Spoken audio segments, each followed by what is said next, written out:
जय हिंद मेरे डियर साथी। मैं आपका साथी विकास और आज हम देखने वाले हैं डी फार्मा सेकेंड ईयर का सेशनल फर्स्ट जो आपका होने वाला है या बहुत सारे स्कूलों में हो चुका इम्पोर्टेंट क्वेश्चन आज देखने वाले हैं। इसके नेक्स्ट वीडियो आएगा, इसी का सॉल्यूशन आएगा। ठीक है, तो आज हम देखिए इसमें क्या क्या देखने वाले हैं। Environmental education and disaster management का जितने इंपॉर्टेंट क्वेश्चन है उसे हम डिटेल में देखने वाले हैं। आपके बगल में ये जो पेपर दिया गया है ये किसी स्कूल से लिया गया है। ठीक है, ये इंपॉर्टेंट क्वेश्चन में से एक है। यदि आप तीनों सेशनल अच्छे से अटेम्प्ट कर लेते हैं विथ आंसर, यानी मतलब इन क्वेश्चन का सॉल्यूशन आप अच्छे से देख लेते हैं, तो आपको कोई भी एग्जाम में फेल कर ही नहीं सकता। ठीक है, तो इसमें हम आज देखने वाले क्या, डिजास्टर मैनेजमेंट एंड ठीक एजुकेशन।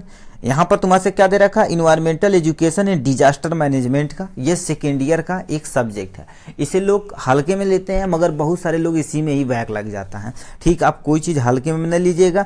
अभी एक नया रूल आ गया पीसीआई के अकॉर्डिंग, इसका भी तुम्हारे पास क्या होगा, प्रैक्टिकल कराया जाएगा। ठीक है, इसका भी प्रैक्टिकल कराया जाएगा जो नोटिस में बीटीयू बोर्ड की साइट पर दे चुका है। ठीक है, चलिए हम नेक्स्ट पे चलते हैं। आपके सामने ये आपका प्यारा सा पेपर है। ठीक है, तो यदि टाइमिंग वगैरह की बात कर ली जाए तो सबसे पहले देखिए ये डी फार्मा सेकेंड ईयर का पेपर है। टाइमिंग की बात की जाए तो 1.5 घंटा मतलब 1 घंटा 30 मिनट का आपका टाइम मिलता है। और मैक्सिमम मार्क कितना होता है, 40 नंबर का होता है। कितना टोटल आपको 40 नंबर करना रहता है।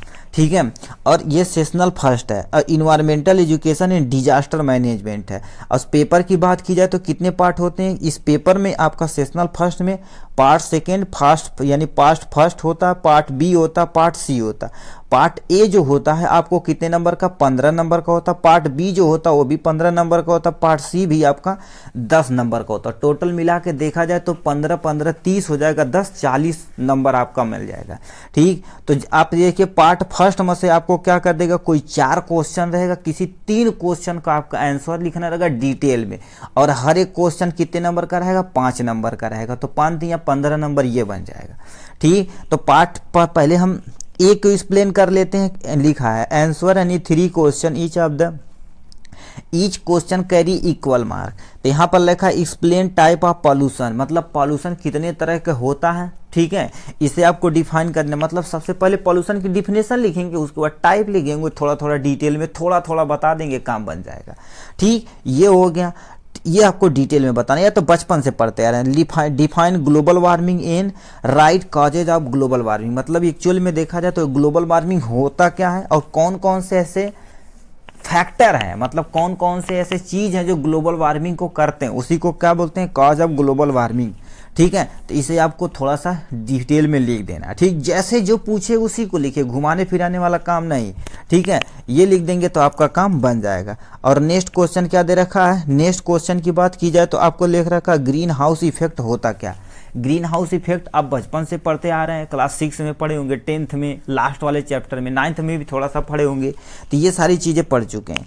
लिखा है right causes and source of air pollution, मतलब एयर पॉल्यूशन क्या होता है। ठीक है, एयर पॉल्यूशन क्या होता है उसे लिख देना है, फिर कॉजेज लिख देना, फिर सोर्स कहाँ से है इसका। ठीक है, उसे आप लिख देंगे, काम आपका बन जाएगा। ये टोटल और टोटल कितने नंबर का रहता है, 5 नंबर का, 5 नंबर का रहता है। कोई 3 क्वेश्चन आपको अटेम्प्ट करना रहता है। ठीक है, नेक्स्ट क्वेश्चन पार्ट बी की तरफ रुक करते हैं, जो कितना नंबर का रहेगा, हर एक क्वेश्चन 3 नंबर का रहता है और टोटल 6 क्वेश्चन रहता है। किन्हीं 5 क्वेश्चनों को आपको अटेम्प्ट करना रहता है।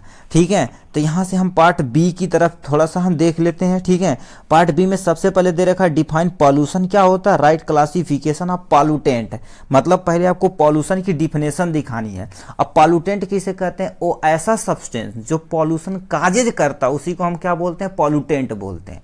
ठीक है, उसको क्लासिफिकेशन किसके आधार पर किया गया उसे थोड़ा सा बता देना है। ठीक है, ये हो गया। और नेक्स्ट क्वेश्चन तुमसे पूछा है explain source of water pollution, मतलब ऐसे कौन कौन से सोर्स हैं जो वाटर पॉल्यूशन के सोर्स हैं। अब तो लिख ही सकते हैं, सीवेज हो गए, बड़ी बड़ी इंडस्ट्रीज हो गई, ऐसे बहुत सारी चीजें हैं। ठीक है, अब उसको डिफाइन कर देना है। ठीक है, और क्या लिखा है, लिखा है कि कहीं पे चला है भाई। ठीक, इरेज हो जा, ठीक है। कह रखा note on control of water pollution, मतलब वाटर पोल्यूशन को कैसे हम कंट्रोल कर सकते, उसी को आपको क्या कर देना, पूरा डिटेल में डिफाइन कर देना काम। केवल जो पूछा कंट्रोल पूछा तो कंट्रोल लिखिए, ऐसा कि नहीं कॉजेज भी छाप दें, इफेक्ट भी छाप दें, ऐसा नहीं होता है, ठीक है। जो पूछा उसी को छापिए। ये हो गया। नेक्स्ट क्वेश्चन क्या रखा है, discuss effect deforestation on ecology. Deforestation पहले क्या होता है, जब किसी पेड़ को काटा जाता तो उसे हम डिफॉरेस्टेशन बोलते हैं, ठीक है। तो उसी को यदि हम डिफॉरेस्टेशन करें तो हमारी इकोलॉजी पर क्या इफेक्ट पड़ेगा, वही हमसे पूछा। इकोलॉजी क्या होती है, जब फिजिकल और बायोलॉजिकल दोनों इन्वायरमेंटल इंटरेक्ट करते तो उसे एक सिस्टम क्रिएट होता है जिसको इकोसिस्टम बोलते हैं। इकोसिस्टम की स्टडी क्या कहलाती है, इकोलॉजी कहलाती है। तो वही चीज़ क्या रखा है, यदि पेड़ को हम काट दे तो हमारी इकोलॉजी पर क्या इफेक्ट पड़ेगा, तो वही चीज़ें आपको बता देना। डिफाइन देखो, sorry, short note on to tsunami, मतलब सुनामी के बारे में आपको डिफाइन करना, मतलब जो समुद्र की लहरें बनती बड़ी बड़ी ना, उसी को सुनामी बोलते, उसी के बारे में आपको लिखना पड़ेगा। लिखा control and prevention of noise pollution. पहले देखिए नॉइज पॉल्यूशन होता क्या है, उससे कंट्रोल कैसे करना और प्रिवेंशन कैसे करना, अपना काम बन जाएगा। एटलीस्ट लगभग कंट्रोल और प्रिवेंशन बात एक ही है, मतलब कंट्रोल को ही डिफाइन कर देना आपको बढ़िया से। ये क्वेश्चन था पार्ट बी का। पार्ट सी की तरफ रहेगा। पार्ट सी में ध्यान से सुनिए, जितने भी क्वेश्चन रहेंगे 1 नंबर के रहेंगे। उसमें एमसीक्यू भी हो सकते हैं, फिल इन दी ब्लैंक भी हो सकते हैं, या 1 वर्ड में आंसर भी, मतलब जो केवल डिफिनेशन पूछ दे, काम खत्म। जैसे पॉल्यूशन की डिफिनेशन आपसे पूछ सकते हैं, बस काम खत्म। तो पहले इसमें देखो पहले दे रखा तुमसे पास पहला ही क्वेश्चन 1 नंबर में पूछा कर रखा who discover green house effect. Comment में आपको यदि पता है तो कमेंट बॉक्स में आपको लिख के जरूर दिखाइए, ठीक है। तो कह रखा ग्रीन हाउस इफेक्ट को डिस्कवर्ड किसने किया था, ठीक है। जो सबसे स्टार्ट होता, आगे तो आप लिख ही देंगे, ठीक है, तो आप पूरा नहीं बताया जाएगा, ठीक है। कह रखा वर्ल्ड इन्वायरमेंटल डे कब मनाया जाता, 5 मई, 5 जून, यानी 18 जुलाई यानी 16 अगस्त को कब मनाया जाता, कमेंट बॉक्स में लिखिए। Unit of measuring noise, noise को किस में मेजर किया जाता है, डिप्सन में, या आपका डेसिबल में, या आपका डेसिबल यानी डेसिमल है दे रखा है, या डेसिबल या डप्सन में, ठीक है। ये दो देखिए क्या होगा, ये एटलीस्ट ये भी नहीं होगा, ये भी नहीं, मतलब ये वाला ऑप्शन सही है, ठीक। कह रखा है full form of the BOD biological oxygen demand आपको बताना पड़ेगा, ठीक है।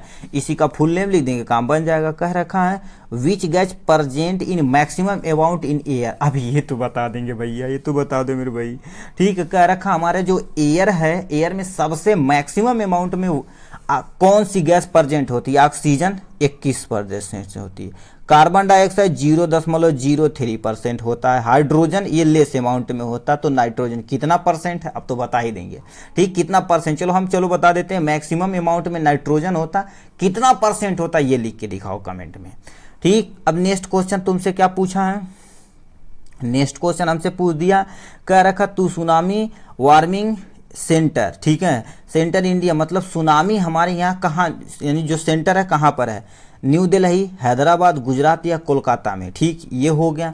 और नेक्स्ट क्वेश्चन हमसे पूछा है, मतलब ये तू सुनामी का हमारे अंदर यानी इंडिया में कहाँ सेंटर है। पहला ऑप्शन न्यू दिल्ली हो गया, हैदराबाद हो गया, गुजरात हो गया, कोलकाता, कहाँ पर है आप कमेंट बॉक्स में लिख के दिखाइए।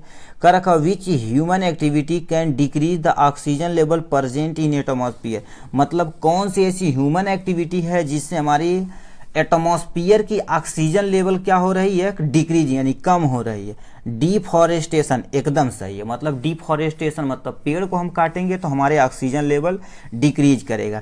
एनिमल हंटिंग या माइनिंग या बोथ ANC, ठीक है। देखिए माइनिंग करेंगे तब भी उसमें बहुत सारे पेड़ को काटना पड़ेगा। माइनिंग मतलब होल करना पेड़ छेद के जमीन के अंदर, तो बताइए ऊपर से भूस्खलन होने का चांस ज़्यादा रहेगा, तो इसमें A और C दोनों तुम्हारा क्या रहेगा, बोथ सही रहेगा, ठीक। अब कह रखा ozone depletion is causes increase the level of, अब ठीक है, मतलब कह रखा ओजोन डिप्लेशन इंक्रीज कर रहा है, किसके कारण से, मतलब ओजोन डिप्लेशन हो रहा है तो हमारे एनवायरमेंटल में क्या ऐसा चीज है जिसका लेवल इंक्रीज कर रहा है, वाटर वेपर का, या क्लोरोफ्लोरोकार्बन का, या ऑक्सीजन का, या कार्बन मोनोऑक्साइड का। अब इसका कमेंट बॉक्स में लिख के दिखाइए, ठीक, ये हो गया।